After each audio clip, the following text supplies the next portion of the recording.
Good morning. It is a lovely, cool, foggy spring morning. It's around 6 a.m. Here in my little Appalachian Shire. And I already know what we're going to talk about today because, well, we'll get to that in a second. But first, let's enjoy this beautiful, foggy, Smoky Mountain morningscape here. I love how the low-lying morning fog just clings to everything in the distance. And it's just magical. It's one of the things I love about living here is maybe 1 out of 4, 1 out of 5 days is like this here. Just foggy and cloudy and just lovely. But anyway, so let's walk this way. We're gonna go back towards Sleepy Hollow, my little nook of the holler here. And we're going to talk about something, but before we get to that, I need to show you something that is just over here at this little farm.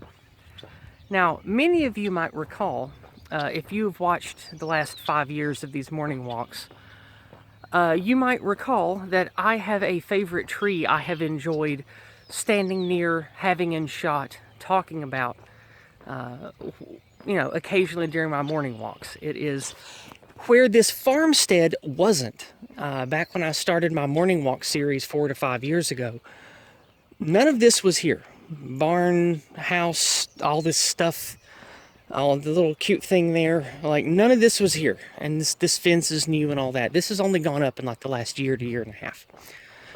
And over here in this field, past these lovely horses, is where my favorite tree is. But before we get to that, just enjoy the fog. Look how lovely all this is. This is why this is called the Smoky Mountains. Let's look back this way here before we, see all this? It's lovely. Now,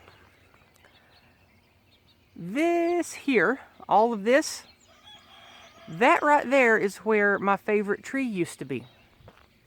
It's gone. And it was there just a few days ago. So I have a feeling the wind and lightning storm that we had over the last several days took it down. Because, well, if it wasn't for the fog, you could see it better. Hold on. Let me walk over here. Okay. Okay, you probably can see it. Let me move to where I can get my finger in the camera here. There's a little dark blurb right there in the fog. That is the torn up ground and still pieces of branches you can see from my favorite old tree. So it's good morning, horses. Hi horses. But anyway, it's right there. I don't know if you can see it or not because of the fog. I can barely see it. Don't know if it'll show up in the video. Probably not. But a little bit of sadness to go with this beautiful morning fog. But we're going to talk about trees here in a moment and being deracinated. Now you can see in the distance there, I don't know, maybe 15% of the branches still sticking up, and then that dark spot is a big clump of roots and sod where it has been knocked over. So I would guess that it was old and weak, I guess, and because of erosion and time and farming and stuff, I guess the soil was just not strong enough to keep it up during the storm, as it goes sometimes with big trees. So we're going to talk about trees.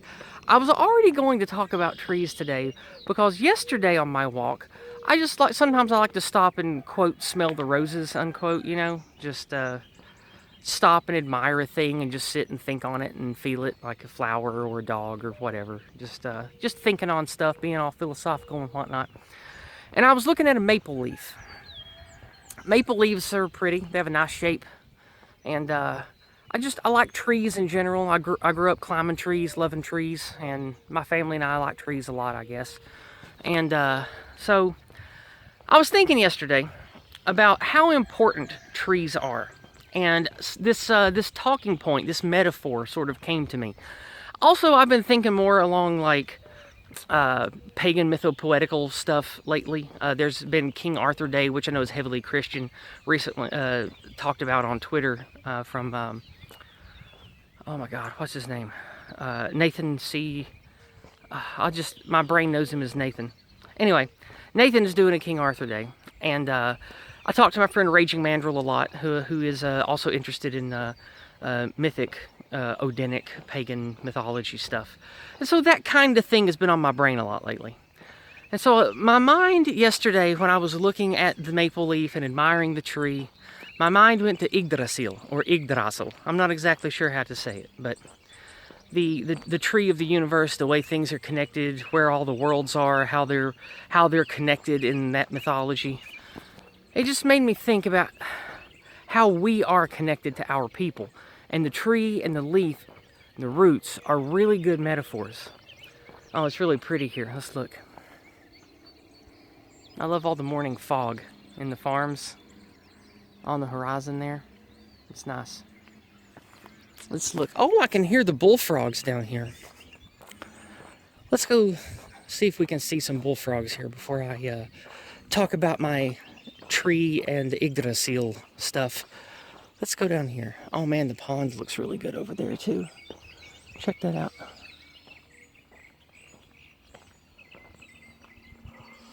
Very nice over there. Okay. I don't know if we can see any frogs. They usually all scatter when I get close, but we'll go have a look. Maybe we'll get lucky and see some frogs jump. I hear them already. Can you?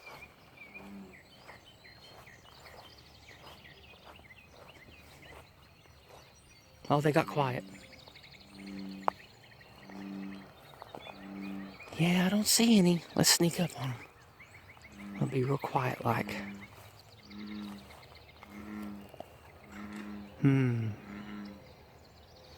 Yeah, they're all along those high weeds down there. Let's see, there's a loud truck behind me. Just give that a second.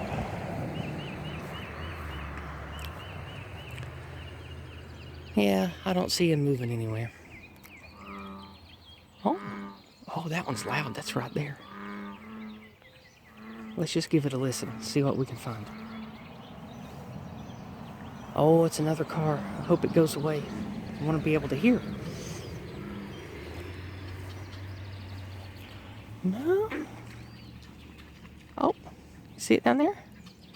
He just jumped in the water and swam off. Difficult to catch them on camera because they're so skittish. But anyway, we got cute little bullfrogs that live in this little drainage pond here. Alright, well anyway.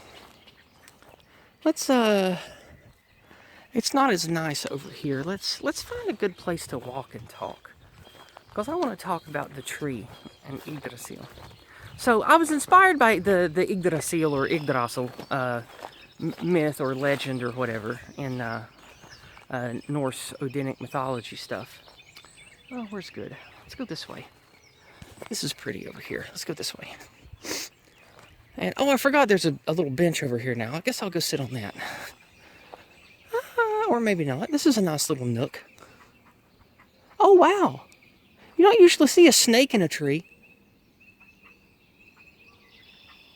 Look how interesting this is. Look, I found a snake in a tree. I think I did anyway. Oh, yeah, that's a snake. Look at this. There's a snake hanging in that tree. Let me get a stick here. Let me get us a stick. Yeah, see this here? This is a snake. Hi, buddy. Its head is down here. Hi, Snakey Poo. Yeah, look at him in there. Hi, buddy. Well, let's see if we can get a better angle on him. Yeah, but he's just this big old black snake just hanging out in a tree. Y'all ever seen a snake in a tree? I guess he slithered up here to avoid all the water from the storm the last couple days. But there he is. Or she, I don't know. There we go. Get you a good look at that black snake's face. Hi, buddy. Hi. Alright, well, we're going to leave this guy alone here. Or this lady alone. That snake ain't hurting nobody, so we ain't going to hurt that snake. We're just going to leave it be. Alright. Well, I told you guys that eventually we'd find some good wildlife kicking about here. And we got us a tree snake. That was nice. That was a nice little find. And Well, anyway, yeah, we're gonna sit down. This is a nice, quiet place to just sort of sit and think and talk, so that's what we're gonna do. Okay, here we go.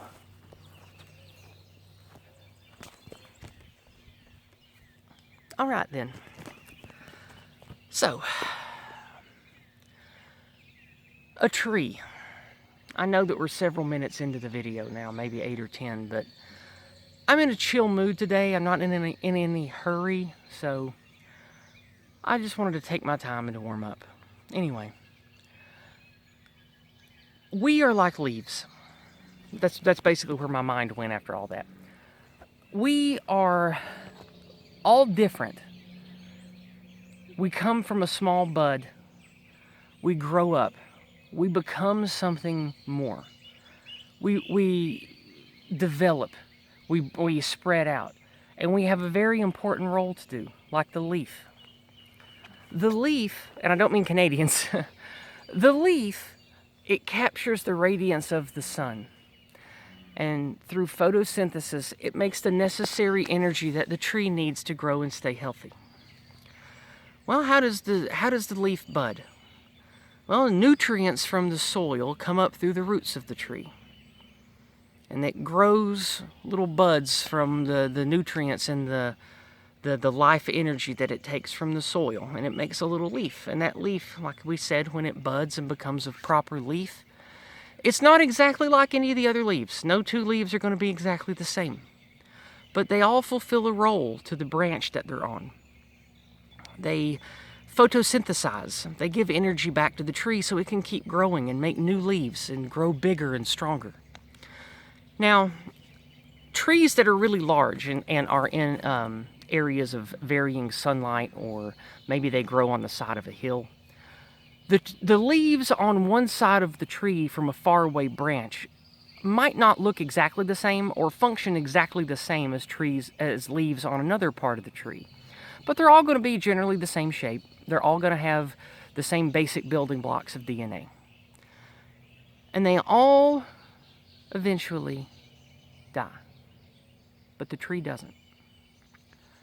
And so I like this metaphor of the tree being our civilization, being our race. Because no white person is exactly the same. And we have different expressions throughout the European race tree, right? Like, Central and Southern Europeans might look and act a little differently than North Europeans. But we're still from the same civilizational fabric. Mostly identical genetics with very shared history via the Roman Empire and Christendom, etc. So, think of us like leaves. The people of Western civilization are the leaves. And the roots of the tree are our rich, impressive history. And so, we are going to wither and die, as the leaves wither and die every year on a deciduous tree. Our lifespans are short, relatively, to the tree that may live hundreds of years. But we only have a lifespan of maybe 7 to 9 months. We bud, we grow, we serve our purpose to the tree, and then we die. But what happens to us when we die? Well, when a leaf on a tree dies, it withers and it becomes brown with age, or sometimes grayish, and occasionally other bright colors. But it changes a lot at the end of its life, and then it falls away. It becomes brittle, it turns to dust, and it becomes compost, returning to the soil that gives nutrients to the roots of the tree. And I want you to think of the soil that the roots draw nutrients from. Think of it as the millions upon millions of our ancestors that died and give us that solid foundation. That is where the nutrients for our civilizational tree come from. Is all the photosynthesizing that our millions and millions of ancestors did over thousands of years to nurture this great tree of ours. Now, why do I say this singular great tree of ours? I want you to think about white people, Western civilization. And if you're paying attention to my channel, it's because you've learned some things and realized some things that are really scary or ugly or wrong about the world. And there are a lot of religious, ethnic, racial, and civilizational groups that are jealous of and spiteful of Western civilization and its people. And that's sad for us. This tree of ours, it grows taller than all the other trees in this forest called Earth. It's the greatest tree, the oldest tree, the most impressive tree. The other trees know it. Many of them believe that there's not enough soil and there's not enough sunlight for them to grow as big and as great as us. So they don't want to try. They want to poison our soil. They want to trim our branches. They want us to have fewer leaves, and they want our great tree to wither and die. They want to deracinate us by severing us from our roots. They don't want those necessary nutrients of the past and the sacrifices and the achievements of all the leaves that fell before us. They don't even want us to know about that. And if we do know about that, they want to make damn sure that we feel guilty about it, or that we don't feel connected to it, don't they? They also don't want us to have the sunlight, because photosynthesis is a good metaphor for taking what is and making it into something that's a nutrient, something nourishing, something important that will help the tree grow. We go through life surviving, but there's more to us than that, isn't there? We make music, we sing songs, we build communities, we build cathedrals, museums, buildings, libraries.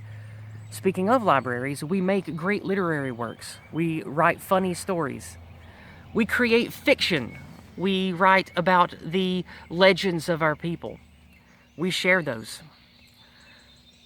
We raise children to understand their place in nature.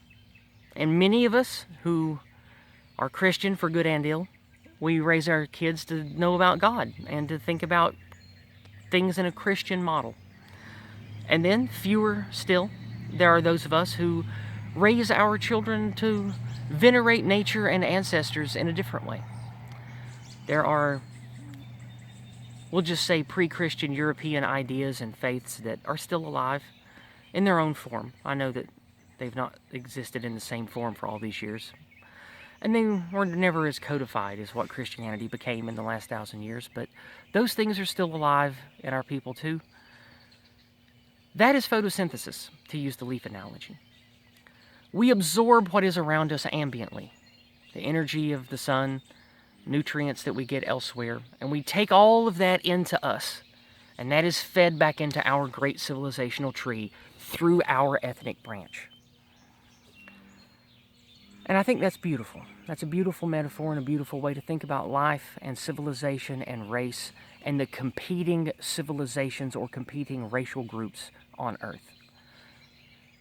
I do think that there is a lot of spiteful jealousy, anger, and hatred of the other civilizational groups against the European group. I know that some of it is probably warranted because that's how competing empires are. People make war. They enslave each other sometimes. There's bad blood, especially between conflicting religions, that can last hundreds of generations. We see it in the Middle East today, don't we? So, the moral of the story is, our tree is under attack. Other trees, they want our soil. They want the sun for themselves. And that is simply the way of nature. Organisms want to be stronger than those who compete with them. And the European tree happens to be the biggest and the strongest and the most impressive. And so the other trees don't like that. They want to take the sunlight. They don't want to be in that great tree's shadow. So they poison the roots by poisoning the soil. They don't want the leaves to know that they perform a very critical role to that tree. They don't want the leaves of the tree to even know that the soil beneath them that keeps the tree rooted are the thousands upon thousands of other dead leaves that fell down and became part of the soil. They don't want us to know that. So that's where we're going to leave it today. Care about your tree. Care about your branch. And be the strongest, most photosynthesizing leaf that you can. Because our existence and our very tree staying healthy depends on you doing that. I'll see you Thursday night for Empire Flies. Keep heart, love yourself, love your people, and speak truth to all who have the ears to hear it. God bless.